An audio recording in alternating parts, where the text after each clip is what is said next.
সংসারে অশান্তি সৃষ্টি হয় বেশি কার জন্য, নারীদের জন্য না পুরুষের জন্য? নারীর জন্য। জোরে বলেন। নারীদের জন্য। সংসারে অশান্তি সৃষ্টি হয় কার জন্য, নারী না পুরুষের জন্য? নারীর লাগে তো সংসারে ধরেন পুরুষের লাগিব যে কোনো একটা বলেন, মানে কার জন্য, নারীদের জন্য বেশি হয় না? পুরুষও কাটছে তেরাতে লইব। আচ্ছা, সংসারে বেশি অশান্তি সৃষ্টি মানে হয় কার জন্য, নারীদের জন্য না পুরুষের জন্য? এটা আর বলার দরকার আছে? এটা তো নারীদের জন্য বেশি ইয়া হয়। বর্তমান সময়ে সংসারে যে অশান্তি অশান্তি সৃষ্টি হয় এটা আসলে কার জন্য, নারীদের জন্য না পুরুষদের জন্য? একটু সামনে এসে বলুন। এটা আমি বলবো যে শাশুড়ি মা ওর জন্য। কারণ যারাকে বউ ছেলে বিয়ে করে বউ নিয়ে আসে, তখন বউ ছেলেরে ফলো করে, তার শ্বশুর শাশুড়ি দেবর অর্থাৎ বড় বাসুদা তার সাথে কেমন ব্যবহার করে দেখে ফলো করে। যদি স্বামীদের সাবধান, আমার বাবা মার সাথে তোমরা দুর্ব্যবহার করতে পারবে না তুমি, তাহলে এটা ফলো করে। যদি স্বামী এমনই জায়গা স্বামী ব্যবহার করে বাপ মার সাথে শ্বশুরের সাথে, আমি করলে সমস্যা হয়, তখন কষ্ট পায়। বর্তমান সময়ে যে সংসারে অশান্তি হয় এটার পিছনে কাদের বেশি কারণ, নারীদের কারণে বেশি হয় নাকি পুরুষদের কারণে বেশি হয়? নারীও না পুরুষও না, অর্থের কারণ। সংসারে অশান্তি হয়, এই অশান্তির পিছনে আসলে মানে নারীদের কারণ, মানে নারীদের কারণে হয় নাকি পুরুষদের কারণে হয়? নারীদের কারণে বেশি হয়। বর্তমান সময়ে যে সংসারে অশান্তি হয় সেই অশান্তির কারণ মূল মানে পুরুষের কারণে হয় নাকি নারীদের কারণে হয়? এত নারীদের কারণই হয়। নারীদের কারণে হয়। আচ্ছা, একটা কারণ বলেন তো। কি বলবো, আমার জগতেই আগে যে যুগ আছে এই যুগ তো নাই। হ্যাঁ, আগে সত্য ধর্মের কালা ছিল, এখন তো এই নাই। মানুষের চলাচল তো কোনো এদাতেন্সার নাই, স্বামীরে মানে না, পুরুষ মহিলা কোনো ইজ্জত দেয় না, চলাতে রোডে ধারে চলাফেরা করে, নানা সমস্যা। বর্তমান সময়ে সংসারে যে অশান্তি সৃষ্টি হয় এটা আসলে কাদের জন্য, নারীদের জন্য বেশি হয় না পুরুষদের জন্য বেশি হয়? সংসারে অশান্তির ব্যাপারটা আসলে কাউকে ইন্ডিকেট করে বলা যাবে না, বুঝছেন? ব্যাপারটা হলো মনের ব্যাপার, স্যাক্রিফাইসিং এর ব্যাপার। কে কতটুকু কাকে স্যাক্রিফাইসিং করতে পারতেছি ওইটার উপরে ডিপেন্ড করে সংসার। এখন ব্যাপারটা হলো আধুনিক যুগে এই মনে করেন জীবনযাত্রার মান অনেক বেশি, তারপরে হলো এই আধুনিক প্রযুক্তির যে ব্যবহার, এগুলির অপব্যবহারের কারণে আমাদের যে সংসারের অশান্তিটা মোটামুটি বেশি হচ্ছে, ঠিক আছে?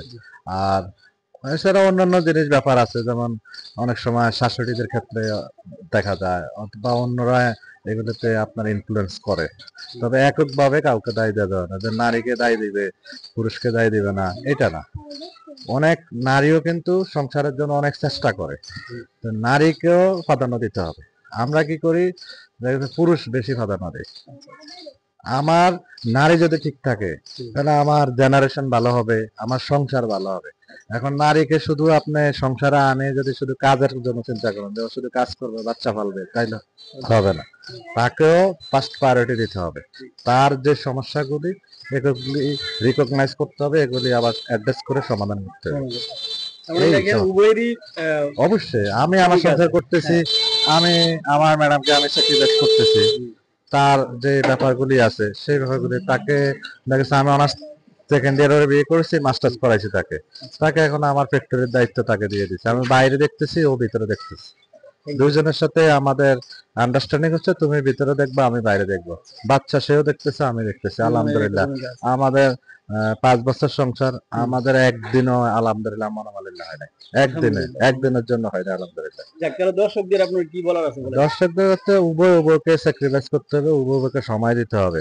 আপনি শুধু আপনারটা চিন্তা করবেন, আরেকজনের চিন্তা করবেন না, তাইলে হবে না। দুজনকে ওরও সময় দিতে হবে, ওরও বুঝতে হবে, উভয় উভয়কে। Thank you. ভাই কি বিবাহিত?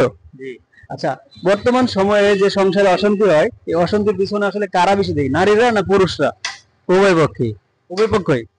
সংসারে অশান্তি হয় এর কারণ আসলে বেশি কাদের কারণে হয়, পুরুষদের কারণে না নারীদের কারণে? কি জবাব দিব আপনাকে? বর্তমান প্রেক্ষাপটে বিশেষ বলেন। বর্তমান প্রেক্ষাপটে আসলে অ্যাকচুয়ালি মেয়েদের জন্য বিশেষ সংসারে ঝগড়া হচ্ছে। আর বিশেষ করে বর্তমান যে সিচুয়েশনটা আমাদের ফেসবুক মোবাইলে, এটাই মানে নারীদেরকে বেশি আকৃষ্ট করছে, সংসার নষ্ট হচ্ছে মূলত এটাই। আর মেয়ে ছেলে একে অপরকে বুঝতে পারছে না। এরা অনেক সময় পুরুষ সারাদিন পরিশ্রম করে আসছে, সে কিন্তু মেয়েটা বুঝতে হবে। সো সে বাইরে থেকে আসছে, তাকে একটু হেল্প করতে হবে, তার পানি দিতে হবে, করতে হবে, তার কি লাগবে হয়তোবা যে যখন ঠান্ডা থাকে, যে যখন মেজাজ বলছে ঠান্ডা থাকে, তখন বললে হয়তোবা ঝগড়াটা হয় না। এই আর কি, এই অবস্থা বর্তমান প্রেক্ষাপটে এটাই মূলত আমি বলবো যে বর্তমানে মোবাইল যুগ আসার কারণে মেয়েদের বেশি সমস্যা হচ্ছে, এই পরকীয়া এটা সেটা বিভিন্ন সমস্যা হচ্ছে এই মোবাইলটা বের হয়ে।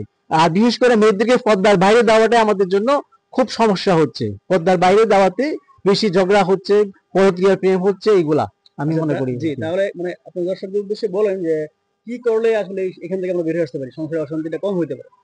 আসলে এটা আমি নারী পুরুষ উভয়কে বলবো যে ওনারা যেন একে অপরকে বুঝে এবং একটা পুরুষ তার স্ত্রীকে যেন সে পর্দায় রাখে, লিস্ট সে এখানে সেখানে যেন না দেয়, আত্মীয় স্বজনের বাড়িতে যেখানে সেখানে পর্দার বাইরে যেন না যায়, রাস্তাঘাটে যেন না যায়, পর পুরুষের সাথে যেন কথাবার্তা না বলে। আমি সব ভাইদেরকে বলবো, মেয়েদেরকেও উদ্দেশ্য করবো যেন তার স্বামীকে আপনার অর্থাৎ তাকে সম্মান করে, তাকে সম্মান দিয়ে কথা বলে, সে বাড়ির থেকে আসছে তাকে ওইভাবে কথাবার্তা বলে যেন সে এমন কথা বলে যেন রাগান্বিত না হয়, পরে তাকে বুঝিয়ে বলবে। যখন স্বামী রাগ হয়, স্ত্রী যেন তাকে কন্ট্রোলে থাকে, কথা না বলে। নেক্সট যখন সে ঠান্ডা থাকে তখন তার কথাগুলো বলতে হয়, বাইরে থেকে আসার সাথে সাথে তাকে যদি কোনো কিছু বলা হয় তখন সে অবশ্যই সে রাগান্বিত হবে।